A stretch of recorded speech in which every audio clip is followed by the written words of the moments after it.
Bacaan liturgi 23 November 2020. Hari biasa, pekan biasa ke-34.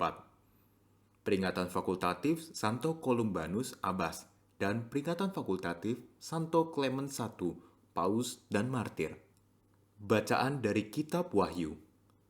Aku Yohanes melihat, sungguh anak domba berdiri di bukit Sion dan bersama-sama dengan dia 144.000 orang.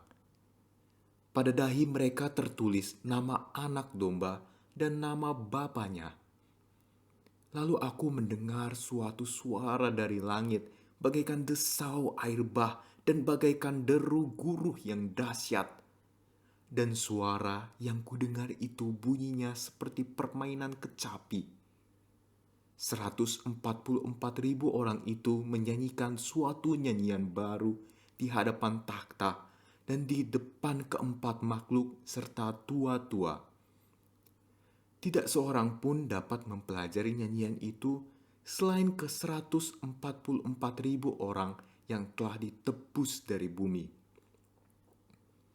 Merekalah orang-orang yang mengikuti anak domba kemana saja ia pergi. Mereka ditebus dari antara manusia sebagai kurban-kurban sulung bagi Allah dan bagi anak domba. Dan di dalam mulut mereka tidak terdapat dusta. Mereka tidak bercela. Demikianlah sabda Tuhan. Syukur pada Allah. Mazmur tanggapan. Inilah angkatan yang mencari wajah-Mu, ya Tuhan. Inilah angkatan yang mencari wajah-Mu, ya Tuhan. Milik Tuhanlah bumi dan segala isinya, jagat dan semua yang diam di dalamnya. Sebab dialah yang mendasarkan bumi di atas lautan dan menegakkannya di atas sungai-sungai. Inilah angkatan yang mencari wajah-Mu, ya Tuhan. Siapakah yang boleh naik ke gunung Tuhan? Siapakah yang boleh berdiri di tempatnya yang kudus? Orang yang bersih tangannya dan murni hatinya, yang tidak menyerahkan diri kepada penipuan dan tidak bersumpah palsu.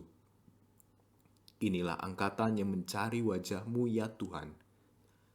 Dialah yang akan menerima berkat dari Tuhan dan keadilan dari Allah penyelamatnya. Itulah angkatan orang-orang yang mencari Tuhan, yang mencari wajah-Mu, ya Allah Yakub. Inilah angkatan yang mencari wajah-Mu, ya Tuhan. Alleluia, alleluia. Berjaga-jaga dan bersiap-siaplah, sebab anak manusia datang pada saat yang tidak kalian duga. Alleluia. Inilah Injil Yesus Kristus menurut Lukas. Dimuliakanlah Tuhan. Di bait Allah, tatkala mengangkat muka, Yesus melihat orang-orang kaya memasukkan persembahan mereka ke dalam peti persembahan.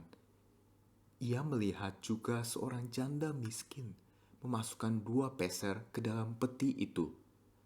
Maka Yesus berkata, "Aku berkata kepadamu, sesungguhnya janda miskin ini memberi lebih banyak daripada semua orang itu.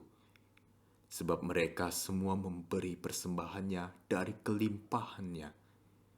Tetapi janda ini memberi dari kekurangannya. Bahkan ia memberi seluruh nafkahnya." Demikianlah Injil Tuhan. Terpujilah Kristus.